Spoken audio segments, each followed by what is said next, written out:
Halo warga Senggol, gue Arya Sinulinga. Ayo kita senggol biar makin pol.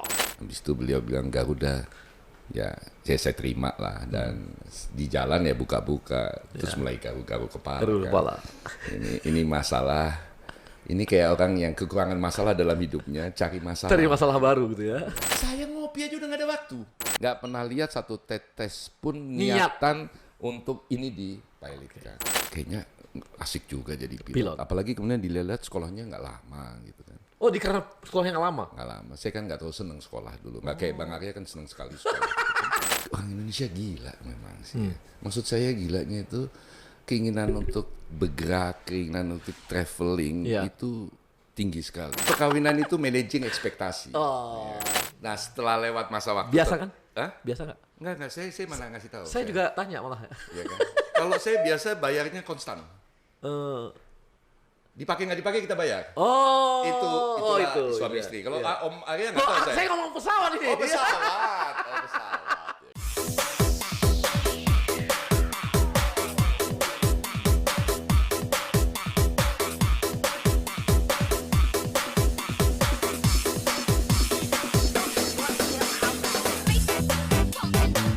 Single Bang. Nah, episode senggol kali ini kita akan langsung nyenggol perusahaan yang lagi hot-hotnya dan sudah mulai disenggol oleh para warga dan rame juga disenggol oleh media-media. Dan apalagi sih perusahaan yang lagi disenggol gila-gilaan dan keren ini, yaitu perusahaan Garuda. Dan kali ini kita akan menyenggol langsung di rootnya Bapak Irfan Setiaputra. Nah, langsung saya nih kita senggol. Bang Irfan, Ya. Bang Irfan ini kan abang kok bisa-bisanya gitu masuk ke Garuda? Apa nggak stres dulu awal-awal? Apa langsung terima? Udah tahu gitu kondisi Garuda ketika masuk di Garuda? Ya pada waktu dipanggil sebenarnya tadinya nggak kepikir bahwa itu ke Garuda gitu. Jadi pada waktu Pak Menteri ngajak bicara, terus ngajak bergabung. Ya namanya menteri ngajak, maksud kita kan warga negara yang baik gitu, masa kita tolak, sok bener gitu kan. Ya pasti saya bilang siap. Habis itu beliau bilang Garuda, ya saya terima lah. Dan di jalan ya buka-buka, terus mulai garu-garu kepala. Garu kepala. Ini masalah, ini kayak orang yang kekurangan masalah dalam hidupnya, cari masalah. Cari masalah baru gitu ya. Ya, tapi ya karena ini ya kita siapi, kita persiapkan, kita pelajari sambil waktu belajar sambil geleng-geleng kepala juga gitu ya. Tapi diniatin aja. Nah, ngomong-ngomong Bang, emang dulu abang waktu kuliah pernah naik Garuda gitu? Oh selalu. Hah? Garuda apa? Garuda bus atau apa? Nah Garuda selalu. Karena dulu cuma ada Garuda kan. Kebetulan ayah saya tuh dinasnya di luar negeri ya. Agak beda kita. Agak beda. Gue dari kampung sih ya. Agak beda sedih gitu banget kan. aku. Walaupun pegawai negeri sebenarnya, tapi dinas di luar negeri dan pilihannya kan waktu itu kalau nggak naik SQ naik Garuda. Cuman emang dulu menarik Garuda gitu kalau setiap kali naik Garuda gitu. Tapi keren, dulu kan keren banget kan nama Garuda itu. Keren sekali kita. Kan nggak tahu dulu waktu saya SMA pengen jadi pilot sebenarnya. Oh jadi pilot? Pengen ngeliat Garuda. Kok masuk ITB? Nggak boleh jadi pilot. Jadi akhirnya masuk ITB. Jadi ITB itu pilihan kedua. Astaga Tuhan, mati gua. Padahal biasanya gua bangga banget nih sama jadi anak ITB, kali ternyata dipilih jadi Enggak, sebenarnya gini lah. Kalau karena bolak-balik waktu itu di Singapura, nggak bolak-balik lah setahun sekali lah. Tapi zaman dulu tuh udah sering lah gitu naik pesawat, dianggap lah. Jadi kayaknya asik juga jadi pilot. Apalagi kemudian dilihat sekolahnya nggak lama gitu kan. Oh, karena sekolahnya nggak lama? Nggak lama. Saya kan nggak terlalu seneng sekolah dulu. Nggak kayak Bang Arya kan seneng sekali sekolah. Ngejek. Berapa tahun emang kuliah lu di ITB? 6,5 tahun. Lebih cepat gua kuliah tamat, enak aja. Iya 6,5 tahun itu udah tahu dari awal. Itu udah lebih cepat. Perkiraan saya 7,5 tadinya. Jadi waktu lulus 6,5 itu udah merasa doktor. Oh, dokter. Merasa. Jadi karena sekolahnya sebentar, terus bisa jalan-jalan kemana-mana, terus kan keren gitu kan. Kalau di airport tuh kan orang semua, anak-anak kecil kan, gitu kan, pakai topi, baloknya banyak di sini, gitu kan. Nggak boleh. Nggak dikasih. Akhirnya masuk ITB. Nggak dikasih ya nggak ada pilihan lain kan. Terpaksa ya. Kuliah kan, Sudah. cari-cari ya ITB. Rencana ITB di ITB Terus mau itu masuk ITB, terpaksa. terus waktu itu kan yang top apa sipil ya. Sipil ITB. Cuman waktu masuk situ kok dibilang kuya. Jadi saya masuk yang lebih bagus lagi informatika yang kelasnya agak Ini lebih, kayaknya gue yang single-single kayaknya nih. agak lebih tinggi dari itu. Jadi harkatnya lebih tinggi gitu ya? Lebih tinggi, Derajatnya lebih tinggi ya? derajatnya lebih tinggi. Tapi Jadi, itu kan orangnya isinya not. belajar nerd gitu loh. Oh iya, sebagian besar. Tidak Sebagian termasuk besar. saya. Nggak masuk? Nggak masuk. Karena belajar nggak ngerti-ngerti juga. Jadi saya pikir dulu mestinya saya masuk sipil, biar dipanggil kuya gitu kan. Daripada masuk IF gitu ya? Nah, masuk ya. Jadi kalau buat yang belum tahu, di ITB itu ada jurusan yang namanya informatika. Itu kelasnya krem de la creme. Sipil itu nomor 4 ya. Jadi Buat teman-teman yang sipil, salah satunya saya nggak mau masuk situ dipanggil kuya soalnya. Jadi Gitu kalau ya? manggil Bang Arya ini sekarang kuya. Kuya itu kura-kura. Kenapa namanya kura? Karena lamban. lambat. Tapi yang penting berkuasa. Karena kura-kura itu di ininya baja. Baja. Jadi, yang Ditembak penting- nggak bisa ya? Yang penting lamban, nggak apa-apa lamban, yang penting berkuasa. Tapi dia ngalahin kelinci. Ngelinci ya. Iya, Nggak mudah-mudahan kelinci. penting juga sih. Nggak penting. Urusan kelinci. Nah habis itu abang dari ITB masuk kerja ke bidang Bank Niaga, Bank Niaga. pegang Bank Niaga. IT-nya. Oh, pegang IT-nya. Jadi betul-betul di. Zamannya Pak Robi. Jadi di dunia itu betul ya? Oh, dunia IT. Oh, Pak Robi. Robi Johan. Robi yang benahi Garuda dong. Udah, itu salah satu ini kita. Idola kita lah gitu Idola lah. Karena tas orangnya. Oke. Jadi masuk ke Niaga di IF, habis itu Habis itu setelah pikir-pikir saya mau shift karir gitu kan. Karena saya selalu merasa bahwa kalau gini cita-cita dari lulus waktu masuk kerja cita-citanya cuma satu. Jadi dirut. bikin perusahaan lo itu. Nggak berani. Nggak berani. Oh, Nggak chicken juga ternyata. Dikit. Eagle. Oh, gitu. Ya, kalau eagle kan fly. Oh. Kalau chicken run. Yang bertahan shit. Jadi saya cita-cita dari awal mau jadi dirut. Kalau tuh ditanya mau ngapain di sini, jadi dirut. Semuanya ketawain ya, tapi diterima. Tapi setelah orang IT kan orang back office ya. Iya. Back office bukan di depan, bukan apa istilahnya ya, warga negara kelas 1 gitu. Jadi kalau di perusahaan tuh warga negara kelas 1 itu sales, manajemen. iya. Kalau di universitas tuh doktor. Ya, pokoknya kalau kita butuh ini, kok kenapa nih lelet? Panggil orang IT. Panggil orang IT gitu kan. Pokoknya lelet orang IT. Sangat dibutuhkan, tapi nggak dihargai. Nggak dihargai. Ya kan? Nggak dianggap. Nah, paling pintar di kantor itu Di kantor juga paling paling pintar juga gitu. Tapi apa artinya kan gitu. Jadi akhirnya saya shifting karir basisnya IT jadi sales. Gitu. Jadi saya pindah ke Sales. IBM. Oh, IBM. Gitu kan. Dan habis itu pindah terus. Jadi sampai akhirnya jadi dirut umur 38. Tercapai cita-cita. Tercapai juga. Karena untuk jadi dirut either cepat di dalam atau tek loncat-loncat gitu kan. Muter-muter gitu. Muter-muter set gitu. Nah, jadi warga Senggol, mana anak muda Senggol nih, biar tahu kalau mau cepet, satu eagle ke atas atau puter-puter. Pindah-pindah. Ya, dan pengalaman itu saya pakai juga setiap kali menerima karyawan baru ke statusnya manajemen trainee. Saya selalu pasti interview mereka sebagai dirut. Saya tanya, kamu mau ngapain di sini? Yang saya terima cuma orang yang jawab, saya mau jadi dirut. Nah, saya terima. Kalau cuma mau jadi manajer, kerja baik, saya nggak terima. Untuk apa gitu ya? Berarti Karena saya pengen manajemen trainee semuanya jadi dirut. Kalau semua jadi dirut, semuanya kan kerja extra mile kan? Akhirnya kita nggak perlu kerja. Nggak perlu lagi. Nggak perlu kerja karena banyak cukup orang. pendelegasian aja. Cukup mendelegasikan. Dan biasanya orang yang mau jadi dirut itu either dia pintar atau percaya dirinya tinggi. Sehingga dia bisa pendelegasi. Sehingga dia bisa bisa kerja keras dan bagus. Nah, setelah itu, tapi katanya pernah juga di BUMN juga. Pernah di Inti. Nah, Pernah di Inti. Tapi itu pengalaman menarik. Pengalaman menarik. Jadi pernah pegang multinasional, pernah pegang BUMN, terus ya, habis itu pegang perusahaan swasta juga pernah juga di tambang gitu. Jadi umur 52 saya mutusin udahlah capek istirahat, pensiun sampai dipanggil Pak Erik. jadi mau pensiun masuknya Garuda. Sudah pensiun bukan Udah mau pensiun. sudah pensiun. Top banget, gila. Udah pensiun, Betul-betul jadi- pengabdian negara dong ini ya. jadi Pengabdian advisor. terhadap bangsa dan negara. Ya oke lah. Oke lah ya. Anda yang ngomong kan, saya iyakan Kan itu dulu waktu mahasiswa kan memang gitu. waktu mahasiswa ya. Kan kita pengabdian pada negara. Ya, kita terus kok pengabdian kepada negara. Modelnya aja beda-beda. Beda-beda. Gayanya yang beda-beda, caranya yang beda-beda gitu kan. Dulu di kampus pernah pacaran nggak? Pernah? Oh pernah. Pernah. Sama anak ITB juga? Enggak. Oh, enggak laku. Nggak laku. Oh, Enggak laku. Kelakuan saya udah jelek banget, udah susah. Anda tahu juga lah. kalau di anak sebelah dong kalau gitu. Anak jauh, Jakarta. Jauh sekalian. Oh, biar nggak ada gosip, nggak ada gosip. Nggak ada gosip. Jadi dia nggak memang- tahu apa yang sebenarnya. Dia nggak tahu apa yang sebenarnya. Jadi setelah menikah, terus saya bawa ke ITB, dia bilang, lu kayak begini kelakuan lu. Ya, too bad. Too bad. Jadi pacaran habis itu langsung bawa nikah juga. Oh iya dong. Wah gila, Kita straightforward. tipe setia banget ya. Perkawinan itu managing ekspektasi. Managing ekspektasi.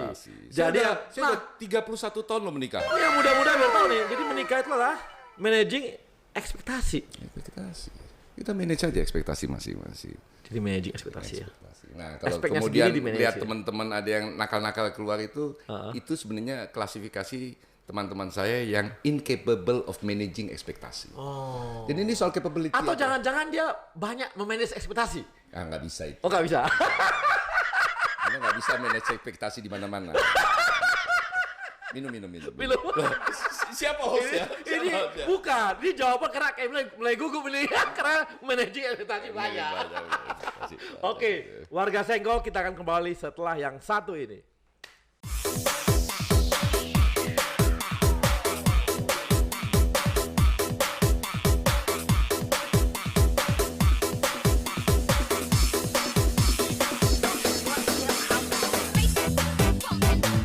Senggol Bang.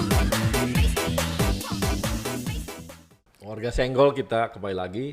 Dan Bang Irfan, kita pengen tahu nih lebih jauh dengan Garuda. Karena ini kan Garuda ini udah bilang orang semua, wah bakal bangkrut nih. Gini. Nah ini gimana nih kira-kira bakal bangkrut atau gimana nih sebenarnya Garuda? Ya, bakal bangkrut itu kan karena banyak orang nggak ngelihat kenyataan. Lebih banyak mendengar pendapat, opini, dan komentar lah, gitu kan. Tapi semua airlines di dunia, termasuk Garuda, memang menghadapi challenge yang sangat berat terkait dengan pandemi. Kenapa pandemi ini menjadi tantangan besar buat airlines? Karena pandemi ini kan membatasi mobilisasi. Padahal bisnis kita, core bisnisnya kan pergerakan orang. Jadi tentu saja ada implikasinya. Kalau ditambah sama Garuda memang plus persoalan-persoalan deal-deal yang terjadi di masa lalu ini. Deal-deal masa lalu. Menumpuk lah. Saya nggak mau bicara dealnya apa, tapi sebagai dirut kan pada waktu masuk adalah kewajiban kita untuk melihat dan bukan mempertanyakan, tetapi melihat banyak ke depan. Karena saya punya pengalaman hidup yang cukup menarik. Kalau kita jalan lihat ke belakang, suka terantuk-antuk. Apalagi dengan tinggi badan saya yang nggak normal gitu ya. Kalau sering lihat ke belakang sering tersangkut lah. Jadi lebih bagus lihat ke depan, sesekali lihat ke spion aja gitu kan. Jadi ini ya, ini masih mungkin tuh bangkit nggak? Masih dong, masih. Di mana peluangnya? Yang pertama adalah orang Indonesia gila memang sih. Maksud saya gilanya itu keinginan untuk bergerak, keinginan untuk traveling itu tinggi sekali. Dan khusus di Indonesia ada 3 travelers sebenarnya. Yang pertama tuh bisnis. Bisnis. Anda senang kan ditugaskan kemana. Buat berapa teman-teman karena ditugaskan plus ada SPJ. Kalau diem di kantor, di rumah, Vicon kan nggak ada SPJ-nya kan ya. Kalau kesana ada SPJ-nya. Yang kedua juga kan refreshing. Jadi kantor ini banyak kemudian di tugas-tugas bisnis ini banyak sekali digemari dan banyak orang kepingin sekali untuk melakukan itu. Ada tipe kedua leisure nih. Leisure nih piknik, berlibur bersama keluarga, baik keluarga inti maupun keluarga yang besar atau dengan keluarga orang lain gitu kan. Yang penting berlibur. Gitu kan. Nah yang ketiga yang menarik, kita ini banyak sekali aktivitas bepergian tuh sosial. Jadi kalau dulu waktu saya muda banyak bepergian undangan kawinan teman. Kumpul-kumpul, teman reuni gitu. Sekarang ini teman ngawinin anak, gitu kan. Kita juga sepanjang perjalanan hidup saya misalnya, saya juga sering bepergian keluar kota itu karena ada yang meninggal.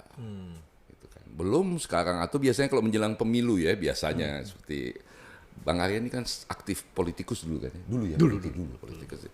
Menjelang pemilu tuh reuni kuliah SMA, SMP, SD, TK udah mulai jalan kumpul-kumpul gitu kan. Dan itu biasanya bergablong, nanti ada gowesan, ada hobi, dulu maratonan dan sebagainya. Jadi pergerakan itu banyak sekali sehingga saya percaya sekali traffic ini ada. Yang kedua, emang nama Garuda ini menakjubkan gitu. Kalau saya ketemu dengan banyak penumpang, kayaknya Garuda itu bagian dari hidup banyak orang, part of life. Mungkin pertama kali tahu naik pesawat naik Garuda. Pada waktu dulu kecil ngeliat pesawat-pesawat itu yang dia lihat Garuda gitu kan. Untung yang lain belum ada dulu kan. Mungkin ketemu jodoh di Garuda gitu kan. mungkin ketemu apa di Garuda gitu. Jadi bagian dari Hidup mereka. hidup banyak orang Indonesia. Ya. Gitu kan. Jadi saya percaya itu. Nah, tinggal persoalannya adalah bagaimana Gimana caranya. Opsi-opsinya apa kan mau nanya opsi Betul. kan? Nah, jadi opsi-opsinya gitu kan. Ya opsinya apa bang? Opsinya ya seperti airlines lain national flag carrier ya bapak pemilik bantu dong gitu kan. Itu udah kuno. Itu biasa. Oh biasa ya. Itu wajar kalau dijalankan, tetapi kita kan juga mesti lihat pemilik Kondisinya ini, gimana gitu ya? pemilik ini punya persoalan apa lagi dalam hidupnya gitu. Dalam hal ini pemerintah, apalagi kan kita ada pandemi dan segala macam stimulus mungkin Garuda least priority. Jadi saya pernah bicara sama salah satu menteri waktu itu, kita sih mau bantu Garuda, tapi taruhlah 50 triliun saya punya duit. Saya mau kasih 50 triliun ke Garuda untuk beresin utang-utang masa lalunya, atau saya 50 triliun bangun rumah sakit, bangun ICU, ini segala macam. Ya saya bilang nggak usah bantu Garuda, Pak. Ya kan. Jadi kita punya opsi yang kedua, yaitu melakukan restrukturisasi. Nah, ini yang lagi kita mau proses. Memang kemudian pemilik wajar kalau kemudian lihat ini benar bisa kejadian apa enggak gitu. Pasti probability, walaupun kalau ditanya Mas, probability restrukturisasi gagal berapa persen? Di bawah 10%. Itu gunanya punya dirut yang percaya diri kan. Karena mesti punya percaya diri gitu. Tapi intinya nih banyak pihak. Cuman dari negosiasinya yang gimana? paling berat lessor. Negosiasinya udah mulai gimana? Nah, negosiasinya sudah bagaimana? Kita komunikasi terus lah. Yang saya ingin sampaikan tuh adalah buat lessor kasus Garuda tuh nggak unik. Udah biasa aja Dia ya? di mana-mana. Begitu Di mana nanti pasti setelah bicara utang lu gue potong ya. Nah, dia tahu. Tapi di pembicaraan kita sama mereka kesannya sangat kuat bahwa dia mau kerjasama terus sama Garuda ke depan. Jadi Nah, ini yang mereka nggak ada faktor-faktor- ini ya? Nggak ada niat untuk mutusin gitu? Nggak berani ya? Oh ya ada 1-2 lah, tapi yang 1-2 kan yang kecil-kecil lah itu ya? yang kayak di London itu kan itu cuma satu pesawat dan dia pasti mau nunjukin sama pemilik gua udah lakukan ini nih gitu. Tapi di belakang kita ngomong-ngomongan juga baik-baik aja masih. Ini suatu yang tak terhindarkan buat para lessor bahwa hutangnya itu pasti kita restrukturisasi. Persoalannya kan mereka mau nunggu, ya udah proposalnya mana nih Garuda gitu kan. Terus ke depan gimana gitu kan. Nah, kita sudah sampaikan bisnis plan kita dan mereka buy-in mayoritas, memang ada yang keberatan dengan beberapa bisnis plan kita, tetapi mereka tidak keberatan sama sekali dengan bisnis plan kita yang kita nyatakan bahwa kita ingin memastikan Garuda ke depan. Itu pasti bisa ngasih keuntungan. Artinya apa? Artinya terbang di rute-rute yang memang menguntungkan. Jangan terbang di rute-rute yang Pak Erik bilang apa? Lokal-lokal tuh ya, gaya-gayaan ke luar negeri gitu ya. Keluar negeri tetap perlu. Tapi yang emang untung gitu tapi ya. yang menguntungkan, bukan yang gaya-gaya. Kayak Belanda, Amsterdam tuh. Belanda nggak pernah untung sebelumnya, sekarang udah mulai untung. Karena apa? Kargo. Jadi sekarang kalau kita ke Belanda itu pesawatnya penuh dengan kargo 30 tonan. Jadi kita nggak ngurusin orang aja, kargo aja juga gitu. Jadi mulai banyak juga lihat ke kargonya ya. Sudah lama. Makin banyak sekarang. Makin banyak. Karena gini, banyak online kan, online dan sebagainya, mau nggak mau kan memang orang semua ke sana. Betul, tapi yang lebih menarik buat kita di Garuda ini adalah ekspor. Kita nih rutin nih, manggis 25 ton. Manggis bos, 25 ton tuh kalau lu deketin pesawat itu bawa manggis sudah. Pulang dari situ bersihnya ribetnya minta. Untung nggak bawa durian bos, mati kita. Nah sayangnya durian nggak laku. Kalau laku di banyak tempat gitu kan. Tapi manggis kita bawa, ikan tuna kita bawa. Saya dan teman-teman sekarang lagi sangat semangat nih. Kemarin kita kirim dari Makassar ke Hong Kong, 12 ton. Tapi dari Surabaya udah 24 ton gitu. Jadi saya dan teman-teman sekarang lagi mau fokus kalau internasional. Kesana keluar kita bawa kargo, kembalinya bawa orang. Dan nutup. Turis yang berkualitas ya. Turis belum ada. Tapi dengan kargo bolak-balik ini kita udah oke. Dan saya monitor setiap hari. Nah, ini kalau pas tadi kembali lagi ke negosiasi, ini kira-kira negosiasinya bisa cepat nggak bang? Nggak. Perkiraan? Nggak. Hanya bisa cepat kalau kita di bawah pelindungan pengadilan. Jadi dibatasi waktu ya? Kalau pengadilan itu kan ada batasan waktu, PKPU itu kan. Kemarin PKPU yang diajukan oleh Maindo ditolak. Besoknya ada yang ngajuin lagi gitu kan. Nah, ini mudah-mudahan kita lihat prosesnya seperti apa. Kita sih follow the process ya. Tapi kalau berada di dalam ranah PKPU, Artinya kedua belah pihak harus sepakat sebelum 270 hari. Karena kalau enggak bermasalah. Nah ini yang ditanya oleh warga Senggol nih.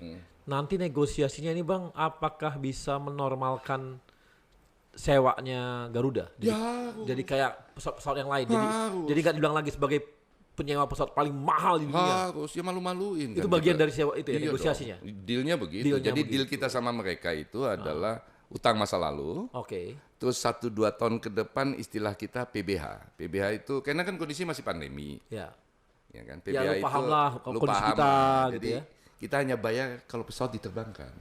Oh. Kalau enggak Jadi kalau diem saja, nggak usah bayar. nggak usah bayar. Walaupun ada minimumnya. pokoknya kalau dipakai bayar gitu ya. ya Oh. lebih ahli Anda ya. Kali kan? Nah setelah lewat masa waktu Biasa kan? Hah? Biasa nggak? Enggak, saya mana ngasih tahu. Saya juga tanya malah. Ya kan? Kalau saya biasa bayarnya konstan. Eh, Dipakai nggak dipakai kita bayar. oh, Itulah itu. suami Iya, istri. Kalau iya. Om Arya nggak Loh, tahu saya. saya ngomong pesawat ini. Oh pesawat. Oh pesawat. Ya, kan? Aduh. Kacau. Saya ngomong pesawat loh. Gitu ya? Jadi ini. Jadi memang pesawat itu saya Iya. bagian dari Garuda biasanya bayar bulanan. Oke. Bayar Kalau di ini depan, bayar hanya di depan.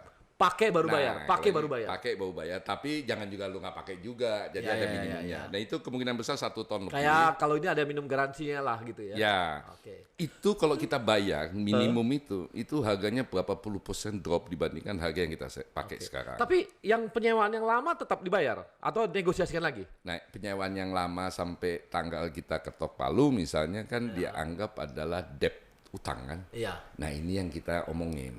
Oke.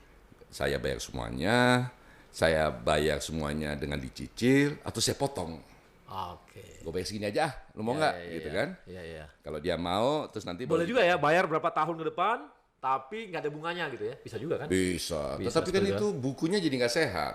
Penting buat kita juga di Garuda pada waktu proses restrukturisasi selesai, perusahaan ini sehat secara buku maupun secara operasional, Oke. secara cash flow. Jadi warga Senggol biar tahu ya bahwa negosiasi kali ini akan membuat yang namanya Garuda sewa kapal, sewa pesawatnya ini akan ya nggak di paling mahal di dunia lagi lah. On market lah, on market. On market lah. Jadi ini usaha teman-teman manajemen Garuda untuk kembali ke relnya yang benar.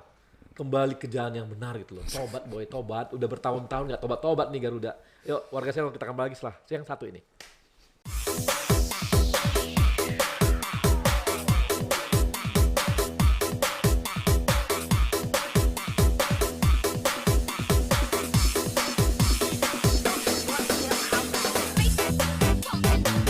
Senggol Bang.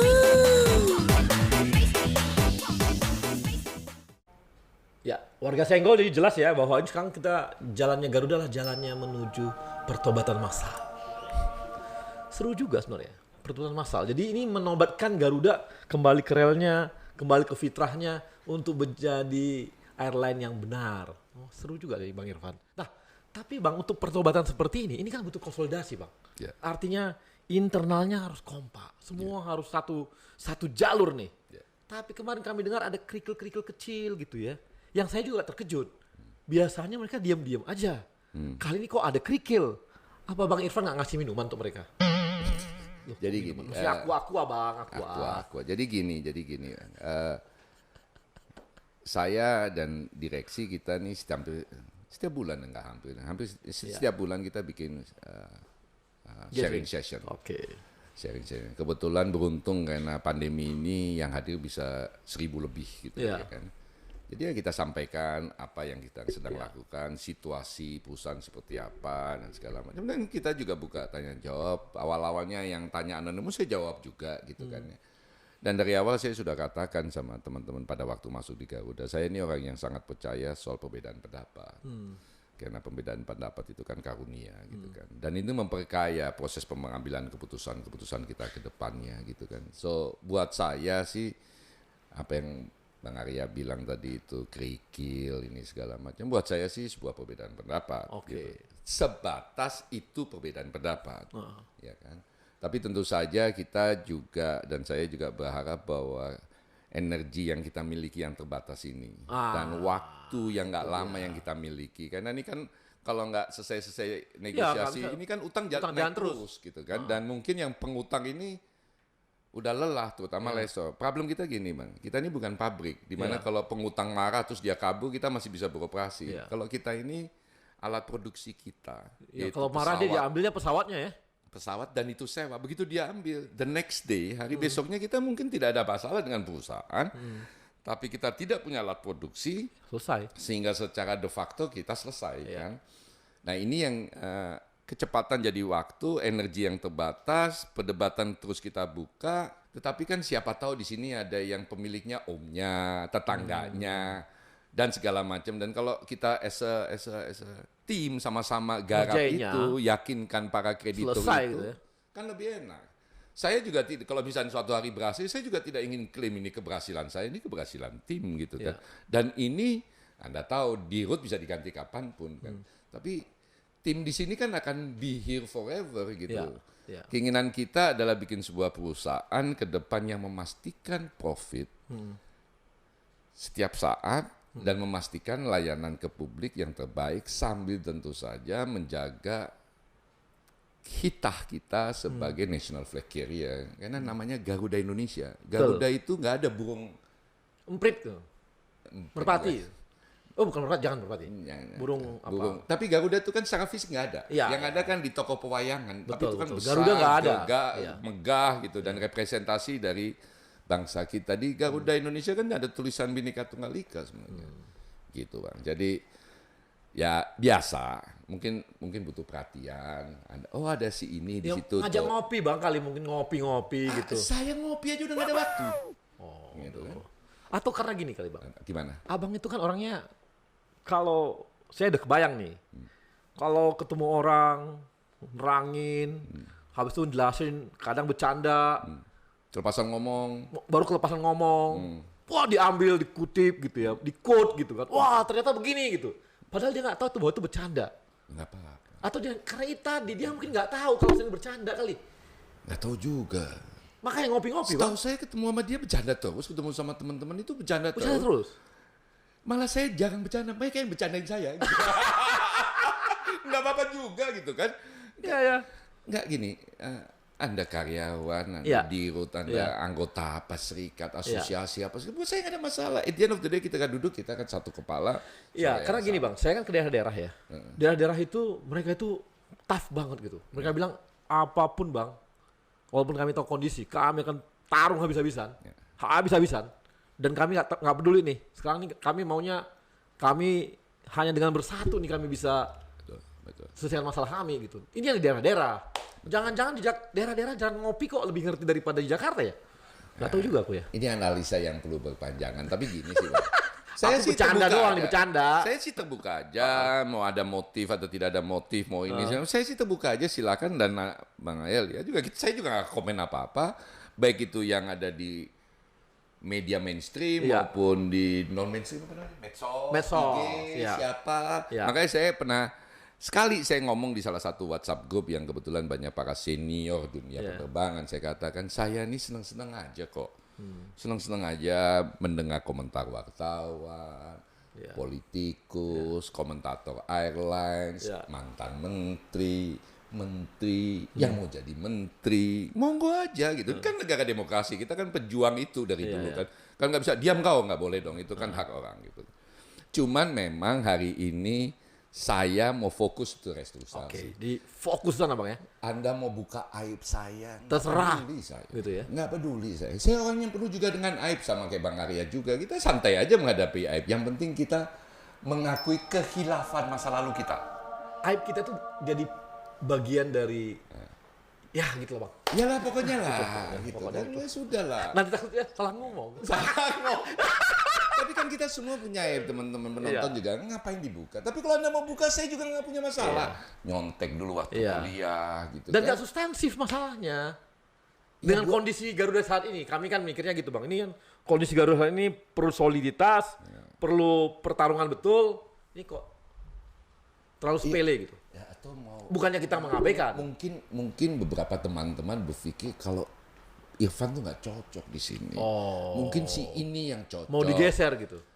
Mungkin. Tapi saja sekarang ini kan kita mau Saya kenceng ini. juga nggak punya masalah kok waktu kemarin mau rups kan, mungkin bisa saya datang ke Kementerian BUMN, saya bilang Pak, kalau Bapak mau ganti saya, monggo loh, saya ikhlas, saya senang hati.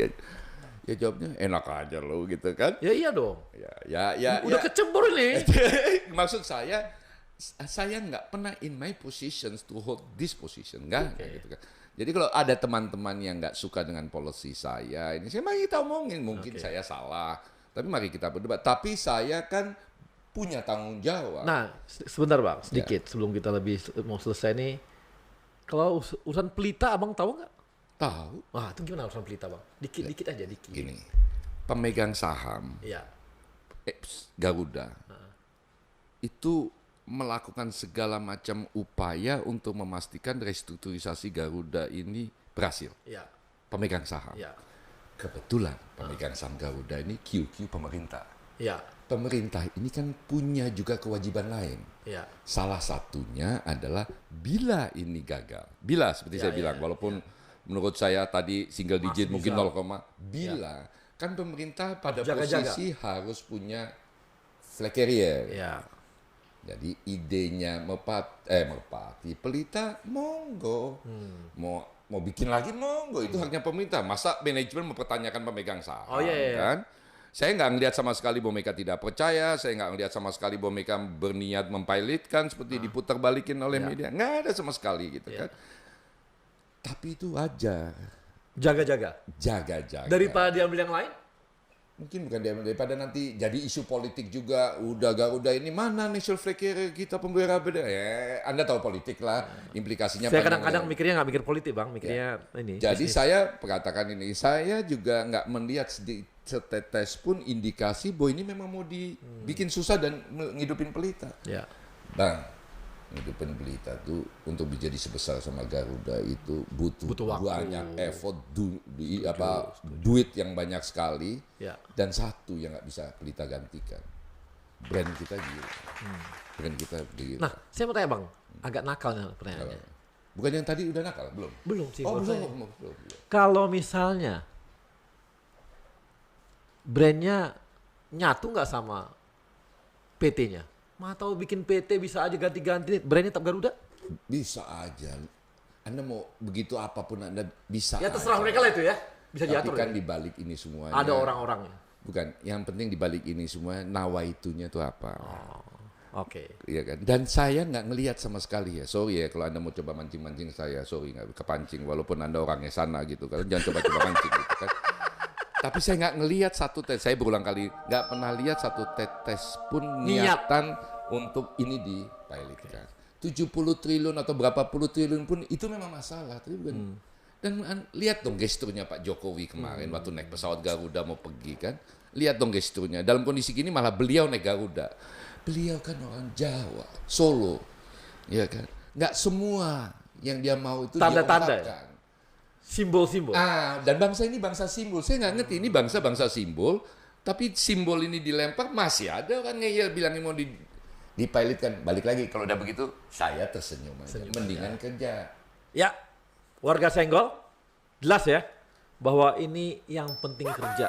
Orang mau ngomong apa terserah, sekarang dikerjakan dan sekarang ini ada proses untuk hutang-hutang Garuda diselesaikan. Dan kembali lagi, ini adalah caranya Garuda untuk kembali ke kitohnya sebagai pertobatan masalnya Garuda. Mau nggak mau, memang harus kompak semua. Jangan lagi ke kiri, ke kanan, dan sebagainya. Oke warga Senggol, kita kembali lagi dengan topik-topik berikutnya yang lebih seru. Terima kasih.